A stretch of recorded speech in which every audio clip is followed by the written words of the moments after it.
Hey Laowiners, this is Loudy6 here with another video. Do you like my quarantine haircut? Because I certainly don't. TikTok is getting banned, and that is what you guys keep hearing, right?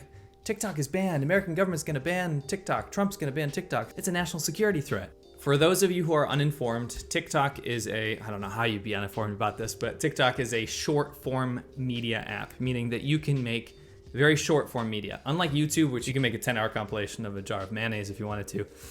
On TikTok, you're limited to a very, very small time frame. And it started out with kind of like music parodies and dancing around and whatever. Now it's got a more mature user base.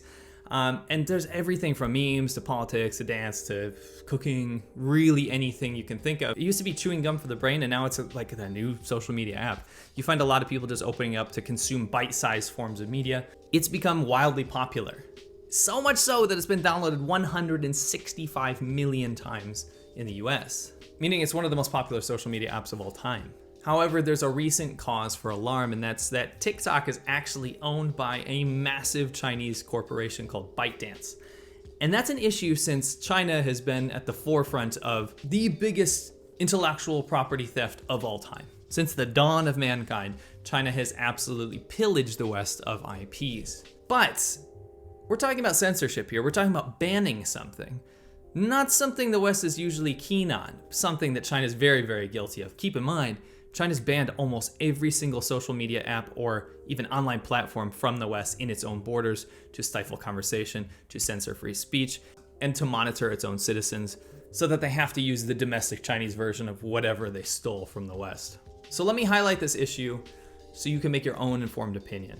Now, having lived in China for over 10 years, I like to think that I have a good handle on the situation. And I'd like to think that the West will make an informed decision in going forward with this potential ban. First off, what you need to know is you can't look at China through an American or Western lens. Every single Chinese company, I'm saying every one that has over 50 employees in China is beholden to the Chinese government. So they don't need a warrant to see information. They don't need a warrant to see data. They don't need to ask politely. They can go in and take anything that they want. They theoretically own every company in China. Now, that's not to say China is not a full-on capitalist country. It kind of is, because the Chinese government realized that communism failed. So they decided, why don't we just keep the authoritarian aspects where we can kind of act like a dictatorship, but we'll let people trade and make money. And it's kind of really worked out for them in terms of economic prosperity. Now, Chinese companies are also incentivized, meaning that they are often paid or coerced by the Chinese government to go abroad, to go to different countries and steal IPs, intellectual property, designs, blueprints, all of these things. I mean, look at the maglev train, the high-speed rail system in China was stolen from Germany, all the way up to huge infrastructure projects, all the way down to very basic chip technology. Chinese companies are incentivized to go form partnerships with Western companies, steal their stuff, go make a domestic version of it, and then go sell it back to them. It's basically like being robbed twice.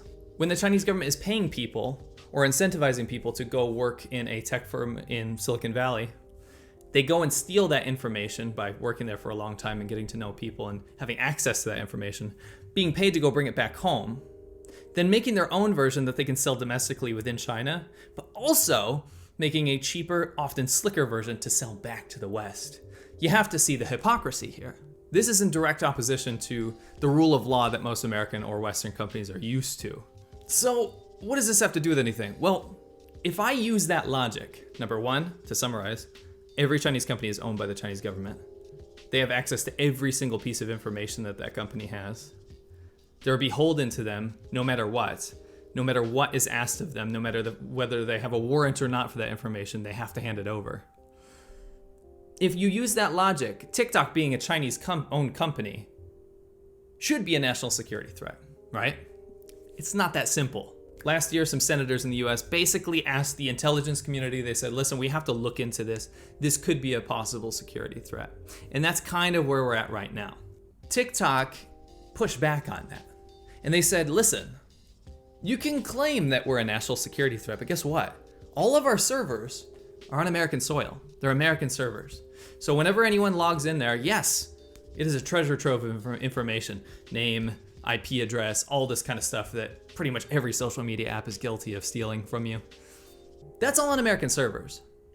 Not only that, TikTok appointed an American CEO to kind of quash the debate here. However, this is the problem. You can say that the data is being held only on American servers, but ByteDance is still a Chinese-owned company that will always be beholden to the Chinese government. Now, whether or not they have access to the information on the US servers or not, that's where you gotta stop using an American or Western lens to look at this, because think about this. Now, American data being stored on American servers, yeah, I get it. The argument, however, remains. If ByteDance is completely a Chinese company, which is in turn beholden to the Chinese government, if they ask for data at any time, they might have some legal loopholes to get through to get that data out of an American server. However, having them that one step closer to that remains a huge security risk, in that there are Chinese employees within the American version of TikTok in the company here in the US. They do have ties to the Communist Party back home. The potential for leaks and breaches is much higher than, say, a company that's completely disassociated with China. I mean, look at Equifax in 2017. Chinese hackers, and this is not a Chinese-owned company, Chinese hackers were able to hack 145 million Americans' data. There were trade secrets lost. There were billions and billions in damage. And in the grand scheme of things, trillions of dollars in damage in terms of IP theft. So, you're talking about a company that was completely compromised by Chinese hackers within the Chinese government and military, versus a company that is literally directly paired and tied to China and the Chinese Communist Party. That's where the problem arises, is that we can't look at this like there's a huge separation. There's a point of separation because all the data's in the American servers. That's not how it works. But here's the actual problem. If we take away this whole national security thing away and look at actually the content of TikTok. TikTok has been flooded with Chinese propaganda. It's something that I've covered in the past. But it's also a hotbed of political debate. People use it to support their favorite candidate, Trump, Biden, whatever, local politics. People will start sharing stuff about their city and their mayors and things like this. There is debate. There's promotion of religious values or lack thereof. It is a very, very colorful app full of free speech. Well, seemingly free speech and freedom of expression, which is for all intents and purposes very American. But that's where the problem is. The Chinese propaganda has flooded it. I don't think it's been successful. But the soft power propaganda that has flooded TikTok is very hypocritical, in that there's a severe lack of videos or media on TikTok that does criticize the Chinese government. Let me show you something. China doesn't actually care about people on American TikTok talking about politics. What they do care about is steering the narrative to make sure that people do not criticize the Chinese way, the Chinese system, the Chinese government's authoritarian rule. Look at what they did when they removed or forcibly removed the video about the girl talking about Uyghur activism. She did a makeup tutorial, more or less, where she's curling her eyebrows at the same time talking about the, for lack of better words, current genocide going on in Western China, where the government is suppressing and putting millions of Muslim minority Uyghurs into internment camps, modern day concentration camps, for re-education, separating families. That content was removed, and it shouldn't have been removed if, in fact, TikTok is an American company with American moderators and American servers and American CEO. But wait a minute. Is it? In doing research for this, I wanted to see what the moderation tools were, because as much as I try, I can write Chinese, I can speak Chinese, I can read Chinese. When I look for stuff, it's very easy to find things in support of China or the Chinese government. It's very easy to run into videos where it's very anti-American democracy, highlighting the foibles and flaws of America and promoting the amazing things about China. It's very easy to find content of Chinese people on the ground in China showing how amazing ordinary life is within China, when it's very thinly veiled propaganda. But it is very hard to find, save for the odd video or two, to find videos that are criticizing the Chinese leadership, promoting democratic values within Hong Kong, talking about Taiwanese independence, talking about human rights atrocities, talking about political activism within China, or promoting Chinese democratic values. The problem stems from the fact that the moderation tools, in other words, the way that you can get a video deleted or removed, those tools are much, much different than some of the ones you might find on YouTube. Let's have a look at this, for example. If I want to report a video on YouTube, meaning I want to get it taken down, it has to meet a certain criteria. And I'm very familiar with this because the Chinese government and nationalist Chinese people really don't like the fact that I'm critical of the Chinese government. So this is the criteria they have to meet to get a video removed. Sexual content, violent or repulsive content, hateful or abusive content, harmful or dangerous acts, child abuse, promotes terrorism, spam or misleading, infringes my rights, and a captions issue. So all of these things have little clauses within them, but it's pretty cut and dry. Like, you can't post porn. You can't post people dying or scenes of war where people are getting murdered or whatever. You can't call out a certain group of people and say that they're worse or better than other people. Typical racism kind of stuff. You can't show things that promote very dangerous acts to maybe vulnerable kids where they'll try to emulate such an act, like, I don't know, playing with explosives or fire or something like that, etc., etc. These are pretty cut and dry. They are abused at times. I mean, there's a lot of cases of these moderation tools being abused to remove content that people don't enjoy. However, it's very different on TikTok. Let's look at this. China doesn't actually care about most of that stuff. And that's why TikTok's been a hotbed of some pretty dicey and controversial stuff.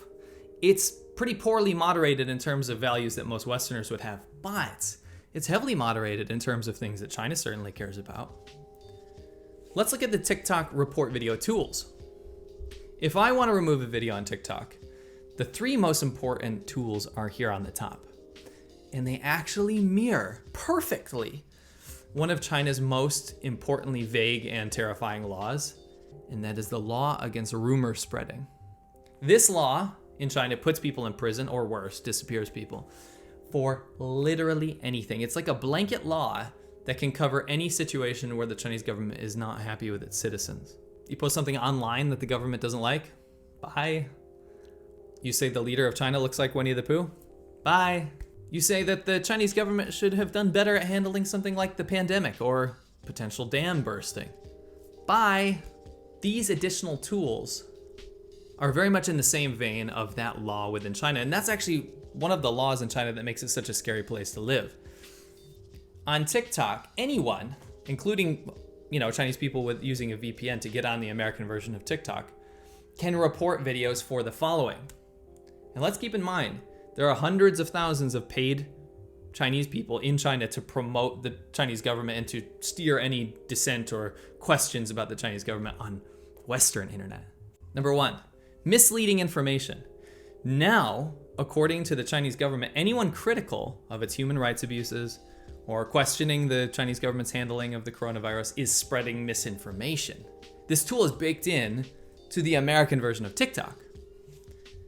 Dangerous organizations and individuals, in other words, Chinese minority dissidents, Chinese democracy activists, Hong Kong democracy sympathizers, pro-Hong Kong content, like Hong Kong democracy and promoting the protesters and stuff, tons of it got removed from the American version of TikTok under this very tool.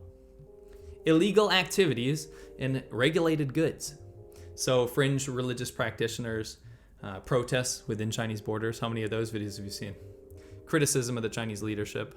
You see, what I'm getting at is that TikTok is pre-baked with the stuff that makes communist China, the authoritarian nature of the whole thing. Again, China doesn't care if people are debating about Trump versus Biden or whatever they're actually even talking about. Even some really crazy fringe stuff. China cares about its narrative. That's why you see a ton of soft power propaganda on TikTok. It's so bad that, in fact, when TikTok shadow bans people so that people can't see their content or even removes accounts completely, there's actually a meme or a joke on TikTok where people will go on there and sing the praises of the Chinese government saying, I love China. They'll even learn a couple Chinese phrases to say that they love the leader, Xi Jinping, and please reinstate their account. Now, those are jokes, but it became a meme for a reason. People get their content removed for very arbitrary reasons, and that needs to be questioned. So while TikTok actually might look like a short form version of short form bastion of free speech and unregulated content, It in fact is on the shores of the US or other democratic countries, stifling the speech of opinions and people that are critical of its system. And that is pretty terrifying if you ask me. But does that warrant a ban? The debate remains. I mean, I'm completely anti-censorship. And just to ban something based on the dastardly deeds of the Chinese government and what they do, and the acts that have been committed against other countries and the intellectual property that's been stolen and the human rights abuses, just to ban something in retaliation for that, I mean, it's not as bad as China banning everything, but it's not a great principle to operate on. That is not how the West works. It would have to be proven that TikTok has access to all of this information. Within the framework of the legal system of the US and other Western countries, it would have to be proven that TikTok has access to that information. It is actually a national security threat. The problem is, it's that tricky thing where you look at it through a Western lens and say, we have to go through a legal process to come to that conclusion. Whereas China doesn't operate with a legal process. There is no rule of law. It's arbitrary. And corruption finds its way in to literally every facet of any Chinese business or any Chinese government entity. If it is proven that it is in fact a national security threat and China is receiving user data because of its operations within the US, of course I support a ban. That is a national security threat. And national security is a serious issue. However, until that happens, until it is either deemed safe or not safe, I think TikTok users need to be very vocal and question the way that their data is being used. I think that they need to look into it as well. I think people that are savvy to computer science and things like that need to look into potential leaks or what's actually happening. At the same time, they need to ask and question TikTok's moderation policy. I do not trust a company that has semi-direct ties to the Chinese Communist Party. But maybe a normal populace that doesn't care about that stuff as much, they need a reason to care. I would like to see more content on TikTok challenging the Chinese government, challenging the human rights abuses, spreading more awareness about how the Chinese government needs to reform before the West starts dealing with them again, and promoting the freedom and rights of Chinese people. That's the most important thing. When I see more of that content, I'll be less skeptical, because right now it damn well looks like the Chinese Communist Party controls this app. How would a ban actually work within the US? Well, it's not an authoritarian country. You can't just ban something like China does. They arbitrarily ban things all the time. It'd be much more complicated than that, and I'd be very interested to see how this actually transpires. At the same time, I think people using the app need to be very, very aware of what actually might be happening behind the scenes. This is not speculation. If an app has ties to the Chinese Communist Party, whether direct or indirectly, something is being discussed between the two parties, I promise you. I hope that people can be more perceptive and see through the Chinese soft propaganda on the app, and also be more vocal. If you care about Chinese people's rights and what's happening in Asia right now, or the fate of Hong Kong or the fate of Taiwan, post material about it. I want to see more of it.